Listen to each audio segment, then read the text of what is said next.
अपनी पत्नी विमला जी की मृत्यु के बाद राम सिंह जी बहुत अकेले हो गए थे।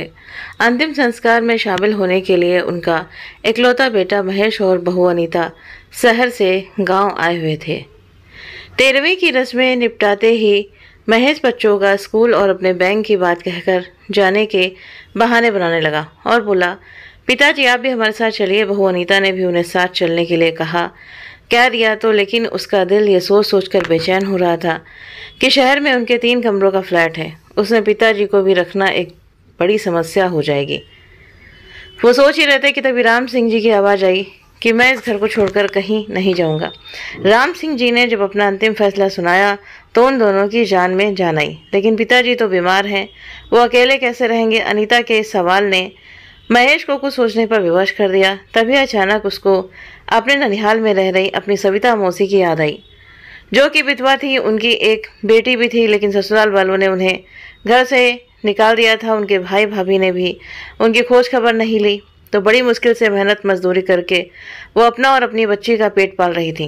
कुछ सोचकर महेश ने अपनी मौसी सविता जी के पास फ़ोन किया और उसे अपने घर आने को कहा। तो 2 दिन के अंदर ही सविता जी अपनी बेटी के साथ उनके घर आ गईं। जर्जर शरीर, अंदर से धंसी आंखों वाली सविता मौसी का चेहरा नौकरी मिल जाने की खुशी से चमक रहा था। वो लगभग 45 साल की मेहनती औरत थी। आते ही उसने कहा कि तुम चिंता मत करो महेश, मैं इस घर को अपना घर ही मानूंगी और जीजा जी की सेवा में आपको शिकायत का मौका नहीं दूंगी। ठीक है मौसी जी, आप चाय नाश्ता बनाएंगे, खाना दवा और देखभाल आप ही करेंगी, बाकी झाड़ू पोछा बर्तन काम वाली बाई कर ही लेगी। अब पगार कितनी लेंगी ये बता दीजिएगा। अनीता ने पूछा तो सविता जी बोली, मौसी भी कह रही हो और पगार भी पूछकर शर्मिंदा भी कर रहे हो। हम माँ बेटी को रहने खाने का और घर मिल गया, और क्या चाहिए? जो आपकी इच्छा हो दे दीजिएगा। ये सुनकर अनीता चुप हो गई। बात जितनी कम में तय हो उतना अच्छा। महेश के चेहरे पर भी संतोष था। उसका कर्तव्य था पापा की सेवा करना, लेकिन वो असमर्थ था। अब कोई मामूली रकम में उस कर्तव्य की भरपाई कर रहा था, तो इससे अच्छी बात उसके लिए और क्या हो सकती थी। इधर राम सिंह जी गमगीन थे। एक तो पत्नी का शोक, ऊपर से बेटा बहू और बच्चे सब जा रहे थे। अनीता ने धीरे से महेश के कान में कहा, मम्मी की अलमारी में साड़ियाँ, जेवर और दूसरे कीमती सामान रखे हैं। बैंक लॉकर में भी मम्मी के काफ़ी जेवर रखे हैं। पिताजी अब अकेले हैं, घर में बाहर के लोग भी रहेंगे, तो इसलिए हमें उसकी चाबियां ले लेनी चाहिए। उसकी बात सुनकर महेश ने मुस्कुरा कर कहा, अलमारी और लॉकर की चाबी कभी नहीं देंगे। अचानक तुम्हें जेवर कपड़ों की चिंता क्यों होने लगी? धैर्य रखो, सब तुम्हें मिलेगा। इतना कहकर दोनों बेटे बहू बीच बीच में आने की बात कहकर दिल्ली के लिए रवाना हो गए। दिल्ली में भी वो पिताजी घर, अलमारी, बैंक के रुपयों, जेवरों और प्रॉपर्टी की बातें करते रहते। 1.5 महीना ये गुजरा था कि दोनों फिर से सोचकर घर के लिए रवाना हो गए कि कहीं पूरी प्रॉपर्टी मौसी ना हड़प लें। वापस घर पहुंचे तो दोनों बेटे बहू ये देखकर हैरान हो गए कि घर के बाहर लॉन बिल्कुल साफ सुथरा था। सारे पौधों में पानी डाला गया था, कई नए पौधे भी लगाए गए थे। उन्होंने बेल बजाई तो दरवाज़ा खुलने पर सविता मौसी ने मुस्कुराते हुए स्वागत किया और कुछ देर में मिठाई और पानी लिए वो फिर हाजिर हुई। पूरा घर साफ सुथरा और सुव्यवस्थित था। उनकी बेटी ने चाय बनाने से पहले बताया कि बड़े साहब अभी सो रहे हैं। अनीता ने माँ बेटी का निरीक्षण किया तो दोनों ने बढ़िया कपड़े पहने थे, बाल भी सुंदर तरीके से सेट किए थे। तुम्हारी मौसी का तो कायाकल्प हो गया। अनीता धीरे से महेश के कान में फुसफुसाई तो महेश ने मुंह बनाकर कहा कि भूखे नंगे लोगों को सब कुछ मिलने लगेगा तो कायाकल्प तो होगा ही। दोनों संतुष्टों की तरह चाय पीते अपने पिता राम सिंह जी के जागने का इंतजार कर रहे थे। पिताजी को देखकर उन्हें और ज़्यादा हैरानी हुई, क्योंकि वो पहले से ज़्यादा स्वस्थ और सेहतमंद लग रहे थे। पहले के झुके झुके से पिताजी अब सीधे उठकर चल रहे थे। अपनी पत्नी विमला जी के जाने के बाद हंसना भूल गए राम सिंह जी ने आज मुस्कुराते हुए पूछा, बड़ी जल्दी मिलने आ गए? अब आप अकेले हो गए हैं तो हमने सोचा मिलाते हैं। महेश ने मुस्कुरा कर कहा तो राम सिंह जी भी तुरंत बोले, अकेले कहाँ, तुम्हारी सविता मौसी है ना, उनकी बेटी प्रिया भी है। उसको यहीं इंटर कॉलेज में डाल दिया है। शाम को 1 घंटा में उसे पढ़ा दिया करता हूँ, पढ़ने में काफ़ी तेज है। पिताजी प्रिया का गुणगान करते रहे, फिर उसे पढ़ाने बैठ गए। सविता मौसी सबके चाय नाश्ते के बाद रात के खाने की तैयारी में जुट गई। सब कुछ ठीक चल रहा था, लेकिन महेश और अनीता असंतुष्ट मुख मुद्रा में बैठे थे। वो अपने पिताजी के किसी काम नहीं आ पा रहे थे और अब तो पिताजी को उनकी कोई ज़रूरत भी नहीं रही थी।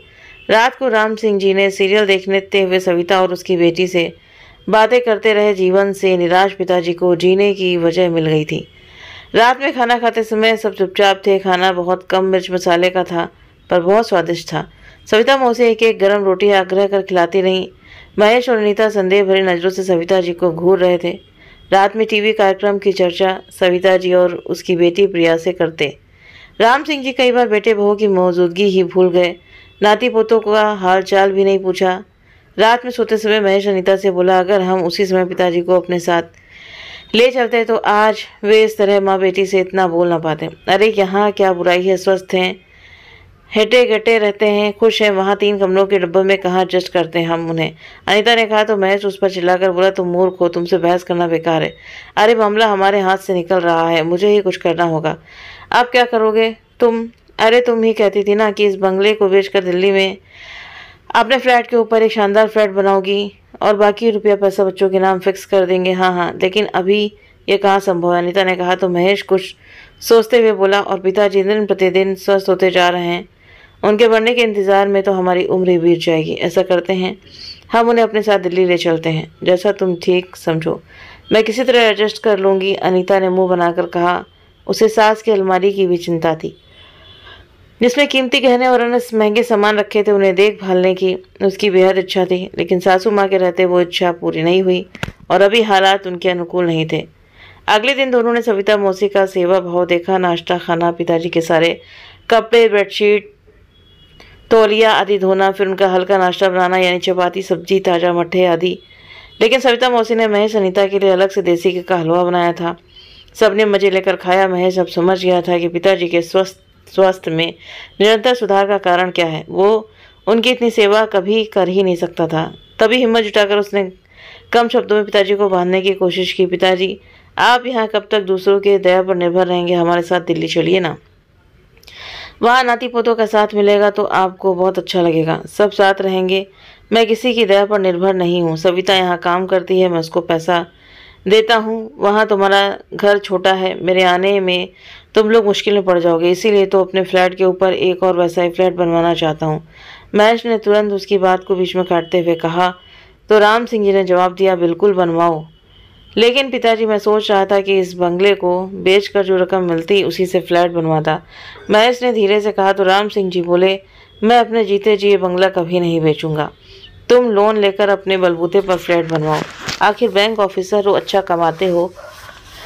राम सिंह जी का जवाब सुनकर महेश बोला, लेकिन पिताजी 2 घरों की देखभाल करना कितना मुश्किल हो जाएगा। उसकी चिंता तुम मत करो, राम सिंह जी ने कहा।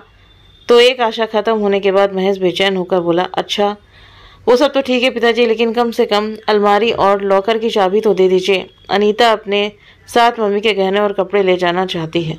तुम्हारी पत्नी के पास कपड़ों और गहनों का अभाव तो नहीं है, कम से कम मेरे मरने का तो इंतजार करो। पिता का जवाब सुनकर महेश और अनीता मायूस होकर रह गए। रात में अनीता ने कहा, महेश पिताजी कहीं सविता मौसी से प्रेम का चक्कर तो नहीं चला रहे हैं। महेश को अनीता की बातें इस तरह हीन लगीं, लेकिन वो चुप रहा।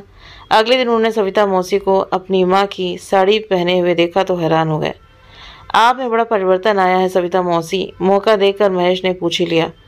उस वक्त उसके पिताजी वहाँ नहीं थे। कैसा परिवर्तन बेटा, मैं तो वैसी हूँ जैसे पहले थी, सविता मौसी ने विनम्रता से कहा। तो महेश बोला, आप काम वाली कम और घरवाली ज़्यादा लग रही हैं।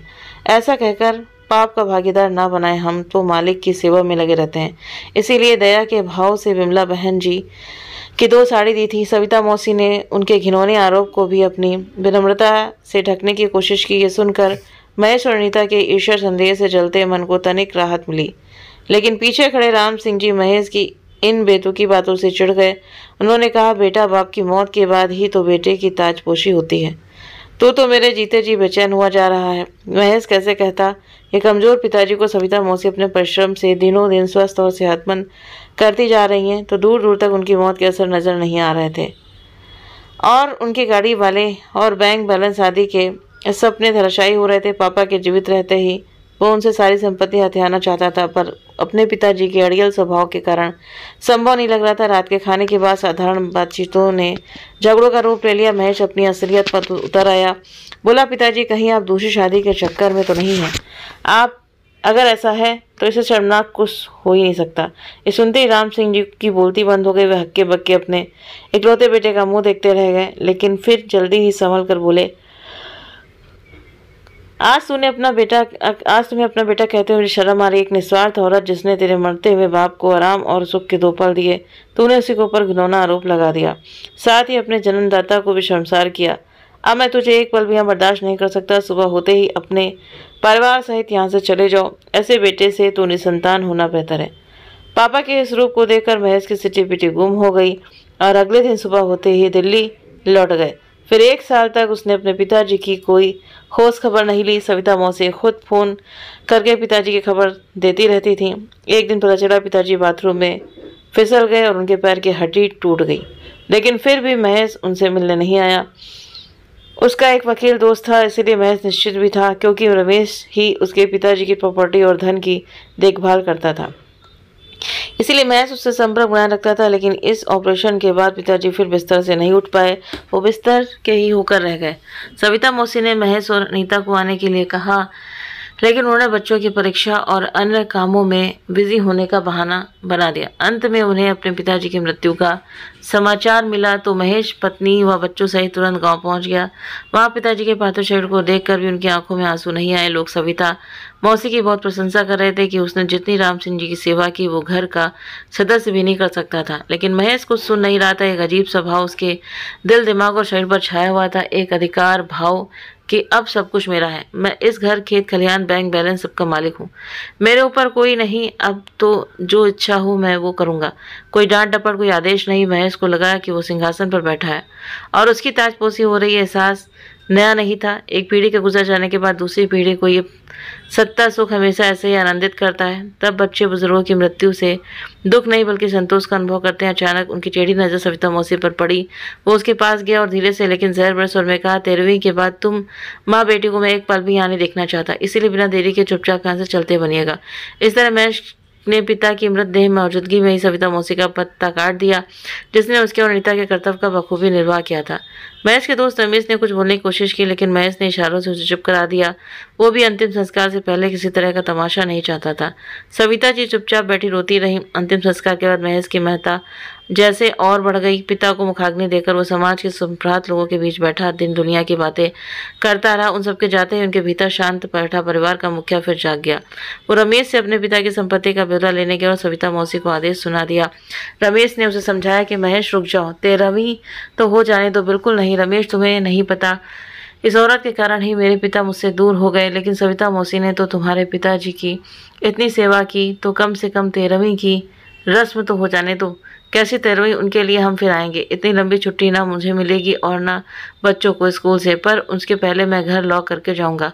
लॉकर से गहने निकलवा लूंगा, रुपए अपने खाते में ट्रांसफर करवा लूंगा, घर वाली अलमारी में कीमती सामान सब ठिकाने लगा दूंगा। लेकिन तुम ऐसा नहीं कर सकते, रमेश ने उसकी बात को बीच में काटते हुए कहा। तो मैं झुंझलाकर बोला, अच्छा अब भला कौन रोकेगा मुझे? तुम्हारे पिताजी की वसीयत, उन्होंने अपने अंतिम समय में मुझे कहा था कि मैं उनकी वसीयत उनकी 13वीं वाले दिन पढ़ूं।